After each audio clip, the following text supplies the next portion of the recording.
मंडळी नमस्कार. मी उत्तम कुमार, एबीसी न्यूज नेटवर्कच्या मराठी भागात मी आपल्या सगळ्यांचं मनापासून स्वागत करतो.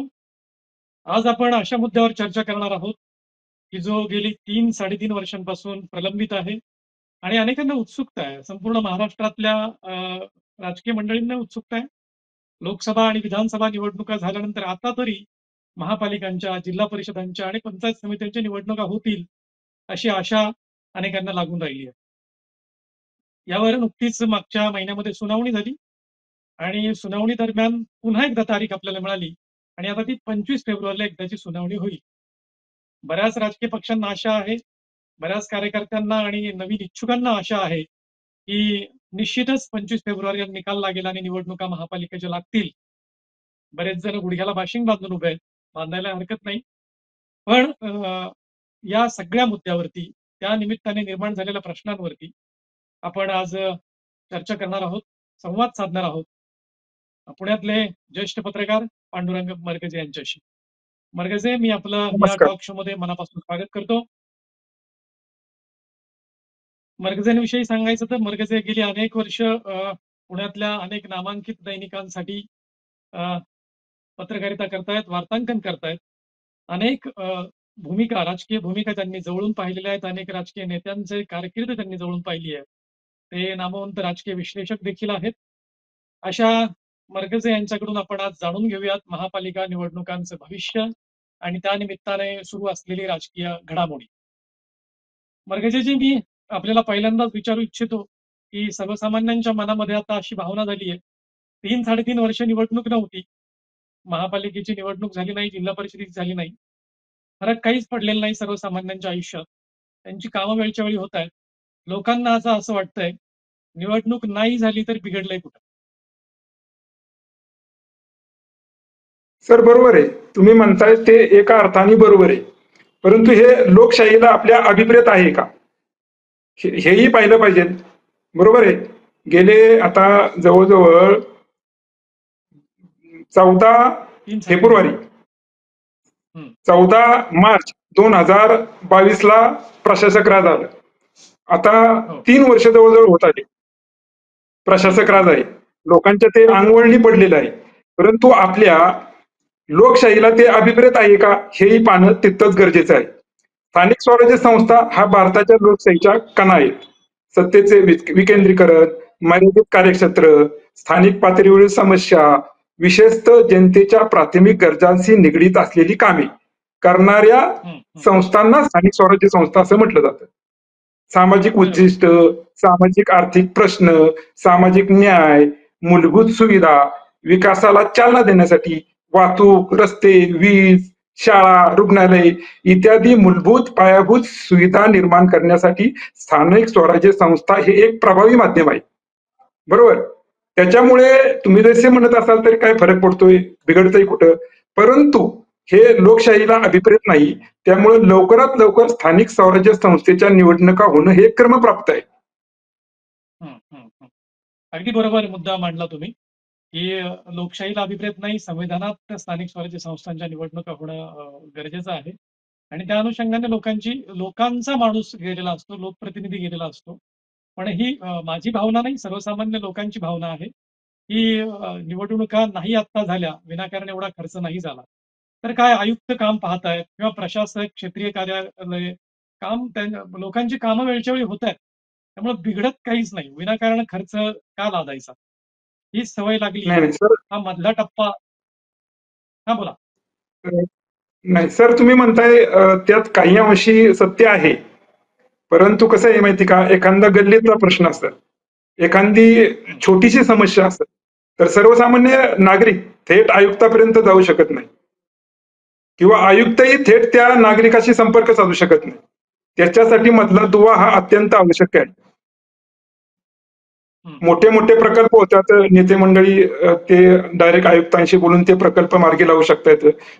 परंतु माझ्या दारापुढचा कचरा जर उचलला गेला नाही तर मी आयुक्तांना फोन करून सांगू शकत नाही की आयुक्त साहेब माझ्या घरापुढे कचरा पडलाय.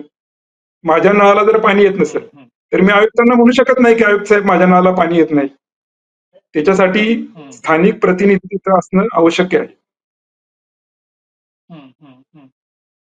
की प्रशासक राजमध्ये सर कसं आहे की बऱ्याच वर्ष झाली, 3 वर्ष होत आली, निवडणुका नाहीत, लोकप्रतिनिधी नाही, त्यांची लुडबुड नाहीये, कुणाचं उत्तरदायित्व नाहीये, बरोबर. त्याच्यामुळे कसं आहे की लोकांना हे थोडं अंगवळणी पडत चाललेलं आहे, नाही का, किंवा आता 3 वर्ष नगरसेवक नाही, आपलं काय अडत नाही, तुम्ही म्हणता तसं लोकांच्या थोडं अंगवळणी पडत चाललेलं आहे. प्रशासनानेही मोठे मोठे स्वप्ने दाखवले, मोठे मोठे इमले बांधले स्वप्नांचे, परंतु प्रत्यक्षात वस्तुस्थिती तशी आहे का? जर पुणे महापालिकेचं बघायचं झालं तरी समाविष्ट 23 गावांचा प्रश्न अजूनही मोठ्या प्रमाणात प्रलंबित आहे. मोठे मोठे प्रकल्प होतात, पण छोट्या प्रकल्पासाठी अजूनही नागरिकांच्या मनात द्विधा मनस्थिती आहेत की हा माझा प्रकल्प कधी पूर्ण होईल, ही मला कधी न्याय भेटल. त्याच्यासाठी नगरसेवक असणं हे अत्यंत म्हणजे गरजेचं आहे. मध्ये महापालिकेच्या म्हणजे लोकसभेच्या निवडणुका झाल्या, विधानसभेच्या निवडणुका झाल्या, प्रत्येक वेळेस गाजर दाखवलं गेलं की बाबा चला आता निवडणुका होतील, मग निवडणुका होतील, लोक सर्व डोळे लावून बसले होते किंवा आत्ताचा निकाल काय होईल, पण तोही निकाल पुढे ढकलला. 25 फेब्रुवारीची तारीख दिली. आता 25 फेब्रुवारीला तरी निकाल लागून येत्या 2 महिन्यात निवडणुका होतील का, हा मोठा लोकांच्या पुढे प्रश्न चिन्ह निर्माण झालेले. तुम्हाला काय वाटतं? कारण आता ज्यांची सत्ता आहे, केंद्रात आहे, राज्यात आहे, त्या सत्ताधाऱ्यांना तर अनुकूल वातावरण आहे. महापालिकेच्या निवडणुका झाल्या तर त्यांना असं वाटतंय, त्यांचे नेते कार्यकर्ते खासगीत बोलतात की आता आपल्याला अनुकूल वातावरण आहे, त्यामुळे ते पुढे ढकलतील असं चिन्ह दिसत नाही, त्यामुळे महापालिका निवडणुका होतील अशी शक्यता आहे. तुम्हाला काय वाटतं? तर तसं तर पाहायला गेलं तर महापालिकेच्या निवडणुका व्हायला पाहिजेत. विधानसभेला स्पष्ट बहुमत मिळालं, अनकालीन बहुमत मिळालं, त्याच्यामुळे सर्वांना आशा आहे की निवडणुका व्हायला पाहिजे. परंतु कसं आहे माहितीये का की त्यांनी ते ठरवलं पाहिजे, लोकप्रतिनिधींनी ते ठरवलं पाहिजे, राज्याच्या राज्यकर्त्यांनी ते ठरवलं पाहिजे. जसं त्यांनी पाठाचा शपथविधी घेऊन एक नवा पायंडा पाडला की कधीही काहीही होऊ शकतं, 2 पक्षाचं विभाजन झालं, ह्या लोकांनी पाहिलं. त्याच्यामुळे अशक्य काही नाहीये. त्यांना जर घ्यायचं म्हणलं तर 25 फेब्रुवारीला निकाल लावतील, 2 महिन्यात सर्व होईल, 2 महिन्यात निकाल म्हणजे मे महिन्याच्या शेवटीला निवडणुका लागू शकतील. परंतु हे त्यांनी ठरवायला पाहिजे, राज्यकर्त्यांनी ठरवायला पाहिजे, तरच ते शक्य आहे. अन्यथा कसं आहे की आता लोकसभा झाली, विधानसभा झाली, तर मग आता कुठं काय फरक पडतोय? 3 वर्ष फरक पडला नाही तर कुठं काय फरक पडतोय?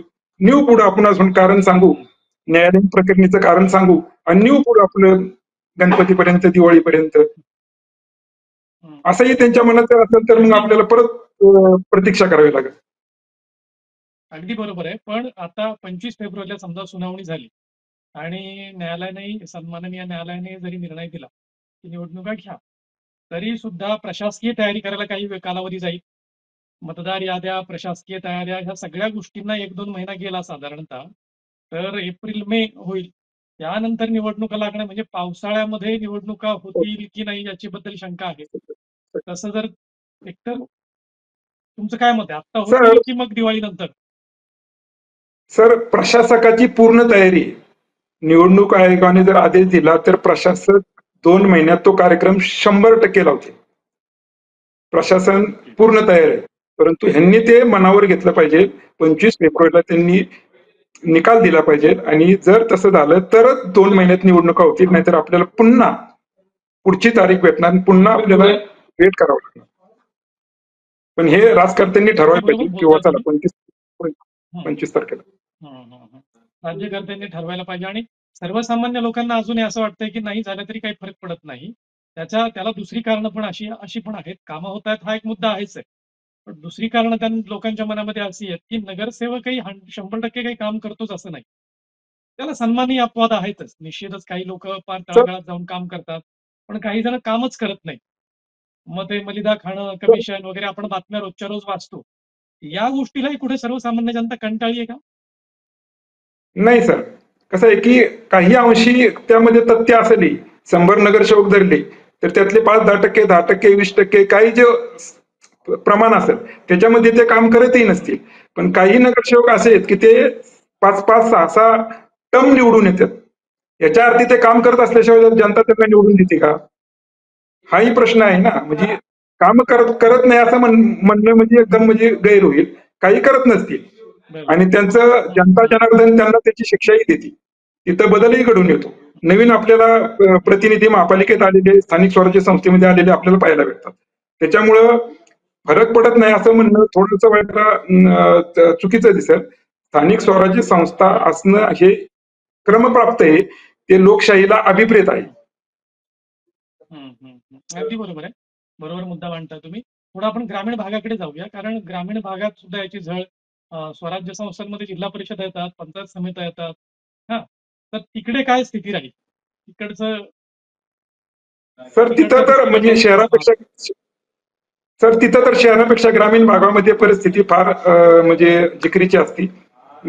गाव ते जिल्हा परिषद हे अंतर जे पाहिलं तर ते अंतर फार दूर असतं. त्याच्यामुळं कसं आहे की ग्रामीण भागामध्ये ह्याची जळ फार बसते. काही काही ठिकाणी 5-5 वर्ष जर निवडणुका झाल्या म्हणजे हे म्हणजे आपल्या म्हणजे सुसंस्कृत महाराष्ट्राला न शोभणारी गोष्ट आहे. एखाद्या महानगरपालिकेच्या, एखाद्या स्थानिक स्वराज्य संस्थेच्या निवडणुका मला वाटत नाही आपल्या भारताच्या इतिहासात एवढ्या दीर्घकाळ प्रलंबित असतील. त्याच्यामुळे हे आपल्याला कधी म्हणजे भुसावं नाही. म्हणजे मी एवढा कोणी विचारवंत नाही किंवा मोठा कोण बुद्धिवान नाही. पण एक सर्वसामान्य माणूस, एक सर्वसामान्य माणसाचा आवाज, एक सर्वसामान्य माणसाचा प्रतिनिधी म्हणून मला असं वाटतंय की हे सुसंस्कृत महाराष्ट्राच्या प्रतिमेला, पूर्वबाई महाराष्ट्राच्या प्रतिमेला न शोभणारी गोष्ट आहे की एखाद्या स्थानिक स्वराज्याच्या निवडणुका 5-5 वर्ष प्रलंबित आहे. म्हणजे त्याला तुम्ही कारण कोणतंच कारण काही न्यायालयाचं देत असाल, परंतु ते किती दिवस लोकांनी ते ऐकायचं? अजून किती दिवस ऐकायचं की बाबा निकाल न्यायालयामध्ये ते प्रलंबित आहे. अगदी बरोबर आहे तुमचा हा मुद्दा, की लोकशाहीला हे मारक आहे. स्थानिक स्वराज्य संस्थांच्या निवडणुका वेळच्या वेळी व्हायला पाहिजेत. कारण निवडणुका हाच सर्वसामान्य माणसांचा आवाज असतो. सर्वसामान्यांमधलाच लोकप्रतिनिधी काही त्याला अपवाद असतील, काही चुकीचं काम करत असतील, त्यामुळे लोक कंटाळले असतील वगैरे वगैरे. पण अनेक सन्माननीय अपवाद असतात, की खूप चांगलं काम करतात आणि जनतेचा आवाज महापालिकेमध्ये, जिल्हा परिषदेमध्ये, स्थानिक स्वराज्य संस्थेच्या मुख्यालयामध्ये पोहोचवण्याचं काम करतात. त्यामुळे निवडणुका वेळच्या वेळी होणं गरजेचं आहे. ही तुमची कळकळ, तळमळ अत्यंत रास्त आहे. पण याला जोडून मला एक माझ्या मनामध्ये एक शंका आहे, की याला पक्षीय राजकारणाचा रंग दिला जातो. खरं तर स्थानिक स्वराज्य संस्थांच्या निवडणुकांना पक्षीय राजकारणाचा रंग दिला जावा का? त्याचं कारण असं की हे तळागाळातली कामं या स्थानिक स्वराज्य संस्थांचे लोकप्रतिनिधी करत असतात.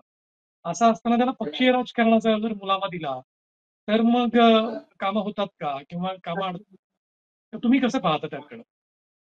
सर कसं आहे की माहिती का, स्थानिक स्वराज्य संस्था हा लोकसभा आणि विधानसभेपेक्षा थोडा वेगळा पॅटर्न पडतो. म्हणजे तिथं थेट आपला संपर्क हा त्या नगरसेवकाशी, त्या जिल्हा परिषद सदस्याशी थेट संपर्क येत असतो. त्याच्यामुळं की पक्षीय राजकारण तिथं थोडं कमी पाहिलं जातं. म्हणजे जसं लोकसभेला पाहिलं जाईल, विधानसभेला पाहिलं जाईल, त्यापेक्षा स्थानिक स्वराज्य संस्थेला पक्षीय राजकारण थोडं कमी पाहिलं जातं. तिथं हा नेता पाहिला जातो, तिथं हा नगरसेवक पाहिला जातो. तो आपल्या किती जवळचा आहे, तो आपल्या किती कामाचा आहे, किती उपयोगाचा आहे, हे पाहिलं जातं. त्याच्यानंतर पक्ष पाहिला जातो. परंतु आता काय झालंय की सर्वच राजकीय पक्षांना वाटतंय की गल्लीपासून दिल्लीपर्यंत आपली सत्ता पाहिजे. आपल्याला जर प्रभावीपणे जर आपल्या जर योजना राबवायच्या असेल, तर गल्लीपासून दिल्लीपर्यंत आपलीच सत्ता पाहिजे. त्याच्यामुळे मग ते अगदी ग्रामपंचायतीच्या निवडणुकीमध्ये सुद्धा पक्षीय राजकारण आणतात. म्हणजे ग्रामपंचायतीचा सरपंच सुद्धा माझ्याच पक्षाचा पाहिजे, जिल्हा परिषदेचा सदस्य सुद्धा माझाच पाहिजे, नगरपालिकेचा नगरसेवक सुद्धा माझाच पाहिजे, महापौर सुद्धा माझाच पाहिजे. ही जी राजकीय पक्षाची भूमिका आहे, ही सत्तेचं जे आपण विकेंद्रीकरण झालं पाहिजे म्हणतो, त्याच्यासाठी ही कदाचित मारक गोष्ट ठरेल. यशवंतराव चव्हाणांनी आपल्या कदाचित माझं मारक ठरत असेल. अगदी बरोबर बोलताय तुम्ही. अत्यंत रास्त मुद्दा मांडताय, की ही सगळीच भूमिका आहे. सगळं मलाच पाहिजे, सगळं मलाच पाहिजे. ही जी भूमिका आहे ती निश्चितच मारक आहे. त्याच्यामुळे होतं कसं, की चांगला दुसऱ्या पक्षाचा एखादा असेल किंवा दुसऱ्या संघटनेचा एखादा कार्यकर्ता असेल, जो उभरतं नेतृत्व असेल, त्याची विनाकारण त्याची गुणवत्ता, त्याची कार्यक्षमताही मारली जाते, असंही होतं. त्यामुळे निश्चितच लोकशाहीला हे जे नवीन पायंडा पडत चाललाय हा मारक आहे. यालाच जोडून मी एक गमतीशीर प्रश्न विचारतो जरा, की गेल्या काही काळात अर्थात ते लोकांना आवडतंय म्हणूनही तसं करत असतील. इच्छुक नगरसेवक असतील किंवा इच्छुक काय जिल्हा परिषद सदस्य असतील, इच्छुक पंचायत समिती सदस्य असतात. ते सध्या म्हणजे ग्रामीण भागातला ट्रेंड सांगतो. कुणाच्या मैतीला गेलं, कुणाच्या दशक्रियेला गेलं, कुणाच्या लग्नाला गेलं की संपलं. बाकी विकास कामं करा नका करू फारसं घेणं देणं पडत नाही. सेम कंडिशन शहरांमध्ये उपनगरांमधले नगरसेवक, इच्छुक नगरसेवक काय करतात? काही हळदी कुंकू केलं, कुठल्या तरी सोसायटीला बाक वाटली, कुठल्या तरी सोसायटीला काय दिलं की आलो निवडून आपण. मग पायाभूत सुविधांकडे मात्र दुर्लक्ष होतं. तुमचं काय मत? नाही सर, हे यामध्ये म्हणजे जी सत्यता आहे ही कमी प्रमाणात आहे. आता कसं आहे की माहितीये का, की ह्या प्राथमिक गरजा तर आवश्यक आहेतच, पण त्याबरोबर मूलभूत ज्या गरजा आहेत त्याही तितक्याच गरजेच्या आहेत आणि त्याहीसाठी नगरसेवक हे झगडत असतात. माझ्या ह्याच्यामध्ये मेट्रो आली पाहिजे, त्या मेट्रोसाठी सुद्धा पाठपुरावा करणारे 2-2, 3-3 वर्ष पाठपुरावा करणारे नगरसेवक आहेत. माझ्याकडे 24 तास पाणी पुरवठ्याची सोय आली पाहिजे, त्याच्यासाठीही नगरसेवक पाठपुरावा करतात, त्याच्यासाठीही झगडतात, त्याच्यासाठीही आवाज उठवतात. त्याच्यामुळे फक्त काही नगरसेवक असतील किंवा काही प्रतिनिधी असतील किंवा ते बाकडे वाटणं, हळदी कुंकवाचा कार्यक्रम घेणं, मैतीला जाणं, मुंजाला जाणं, लग्नाला जाणं, हे काही अंशी आहे म्हणजे, आणि तो त्यांचा दैनंदिन ह्याचा भागही आहे. परंतु त्याबरोबरही चांगले महत्वाचे प्रोजेक्ट आपल्या प्रभागात आले पाहिजे, ह्याच्यासाठीही झगडणारे नगरसेवक आहेत. ह्याचं एक तुम्हाला उत्तम उदाहरण देतो. मी नगरसेवकाचं नाव सांगत नाही, पण आमच्याच भागातील नगरसेवक आहे. आपण बघितलं असेल की 2017ला महापालिकेच्या निवडणुका झाल्या. 2017ला महापालिकेच्या निवडणुका झाल्यानंतर विधानसभेच्या निवडणुका झाल्या. विधानसभेच्या निवडणुकीमध्ये सत्तांतर नाट्य आपण पाहिलं. ह्या सत्तांतर नाट्य बरेच दिवस चाललं होतं. त्या सत्तांतर नाट्यानंतर कोविड आला. कोविड नंतर महापूर आला. 2019ला महापूर आला. म्हणजे असे 17ला ज्या नगरसेवक ज्या महापालिकेत निवडून आले, 3-3.5 वर्ष यांची वयाला गेली. 3.5 वर्ष वयाला गेली. आता जर 14 महिने राहिले तर 14 महिन्यात काय करणार? जर एखादा नवीन नगरसेवक असेल तर त्याला माहिती घेण्यातच वर्ष 6 महिने जाईल. परंतु आमच्या भागातील एक अशी नगरसेवका, असा एक प्रतिनिधी आहे की त्याने 14 महिन्यामध्ये आपल्या प्रभागामध्ये 14 नवीन प्रोजेक्ट तयार केले. म्हणजे त्यासाठी जागा शोधणं, प्रस्ताव दाखल करणं, मान्यता घेणं, निधीची उपलब्धता निर्माण करणं, परत त्याचे उद्घाटन करणं, लोकार्पण करणं, कार्यान्वित करणं, असे 14 प्रोजेक्ट जर आणले असतील तर लोकप्रतिनिधी काम करत नाहीत किंवा फक्तच बाकं वाटतात किंवा फक्तच हळदी कुंकू करतात, फक्तच लग्नाला जातात, असं म्हणणं म्हणजे तितकंच रास्त ठरणार. म्हणजे एक प्रातिनिधिक तुम्हाला उदाहरण दिलं की असं सरसकट असं म्हणता येणार नाही, त्याला सन्माननीय अपवाद निश्चितच आहेत. कारण अनेक लोकप्रतिनिधींनी कोरोनाच्या काळामध्ये कुठलीही स्वतःच्या जीवाची पर्वा न करता मदत कार्य केलं. पुराच्या कार्यामध्ये मदत कार्य केलं. अनेक आपत्तीच्या वेळेलाही मदत कार्य करतात. अनेक सोसायट्या असोत, लोक असोत, सर्वसामान्य माणसांच्या मदतीला धावून जाणारेच लोकप्रतिनिधी भरपूर आहेत. मी असं म्हणत नाही, त्याला निश्चितच सन्माननीय अपवाद आहेत. परंतु लोकांची जी भावना आहे, जो आपल्या आजच्या चर्चेचा विषय आहे, की निवडणुका नाही झाल्या तर बिघडलं कुठं?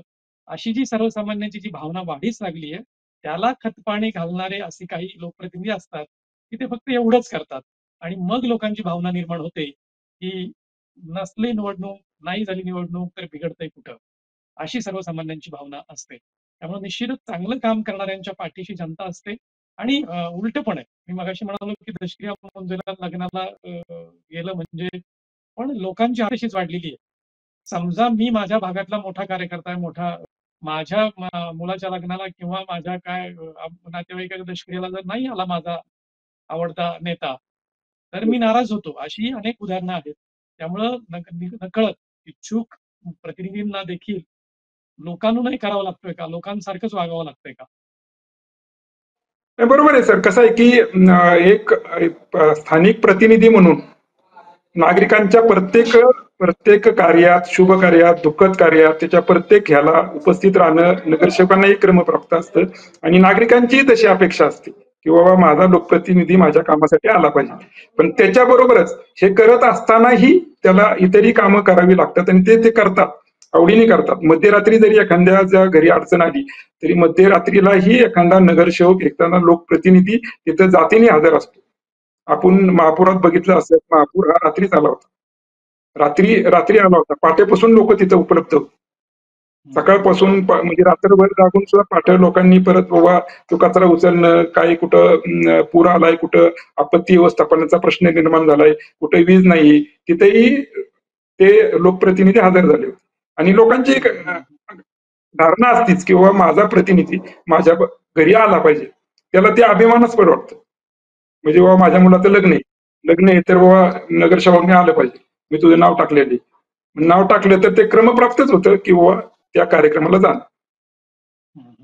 अगदी बरोबर मुद्दे मांडलेत तुम्ही आणि फार विस्तृत विश्लेषण करताय मर्गजे सर. मी शेवटचा प्रश्न विचारतो की आता मागची जी महापालिकांची किंवा स्थानिक स्वराज्य संस्थांच्या निवडणुका होत्या त्यावेळेला मोजके पक्ष होते, 3 ते 4 प्रमुख पक्ष होते. आता पक्षांची जत्रा आहे या वेळेला, तर काय गणित होईल आणि कशा पद्धतीचे चित्र असेल तुम्हाला काय वाटतं? सर हे एका दृष्टीने कसं आहे की जरी पक्षाच्या दृष्टीने ते जरी घातक असलं किंवा माझा पक्ष फुटला, पण त्याचा जर दुसऱ्या अँगलने जर विचार केला आपण, नाही का, तर जे इच्छुक आहे त्या इच्छुकांना जागा निर्माण झाली. आता समज बाबा एक पक्ष आहे, एक पक्षाचा एकच नगरसेवक 1 वर्ष येतोय, 2 वर्ष येतोय, 3 वर्ष येतोय, बरोबर. दुसऱ्या व्यक्तीला जागाच नाही ना त्या ठिकाणी. मग पक्षाचं विभाजन झालं तर नवीन लोकांना संधी मिळणार आहे त्या निमित्ताने. म्हणजे जर आपण म्हणतो की एखादी घटना घडली की त्याचे जसं फायदे असतात तसे त्याचे तोटे असतात, तसे त्याचे फायदेही असतात. आणि इच्छुकांसाठी पक्षाचे विभाजन हे एक सुवर्ण संधीच आहे असं म्हणलं तरी काही वावगं ठरणार नाही. कारण पेच निर्माण झाली वर्षानुवर्ष. आता मी तुम्हाला मगाशी म्हणलं, एखादा नगरसेवक एखाद्या प्रभागातून सलग 6 टर्म जर निवडून येत असेल, 30 वर्ष जर निवडून येत असेल, तर नवीन नेतृत्व तिथं कधी येऊन निर्माण होणार. त्याच्या दृष्टिकोनातून पक्षाचं विभाजन हे इच्छुकांसाठी फायद्याचं ठरलं असं म्हणायला काही हरकत नाही. अगदी अगदी बरोबर आहे. जी आलेली आपत्ती आहे ती सुवर्ण संधी. इष्टापत्ती ठरावी. कारण बरेच सामाजिक कार्यकर्ते असतात जे सोसायटी पातळीपासून झगडत असतात, कामं करत असतात. ग्रामीण भागात पाहिलं तर अनेक जण ग्रामपंचायत पातळीपासून कामं करत असतात.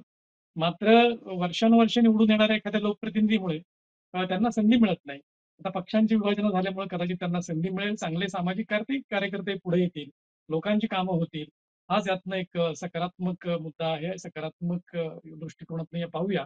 आणि मी हा प्रश्न जो विचारला गेला होता आता चर्चेचा की नाही निवडणुका झाल्या तर बिघडलं कुठं, हा उपरोधिक पद्धतीने विचारला गेला होता की निवडणुका झाल्याच पाहिजेत, पण कधी करताय बाबा, कधीतरी लवकर एकदाच्या निवडणुका होऊन जाऊ द्या, सर्वसामान्य माणसांना त्यांचे लोकप्रतिनिधी निवडू द्या, हा त्याच्या मागचा उद्देश होता.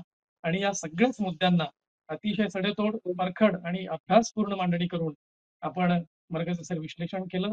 त्याबद्दल एबीसी न्यूज नेटवर्क तर्फे मी आपल्याला मनापासून धन्यवाद देतो. या भागात आपण इथे थांबूयात, भेटूया पुढच्या भागात. थँक्यू.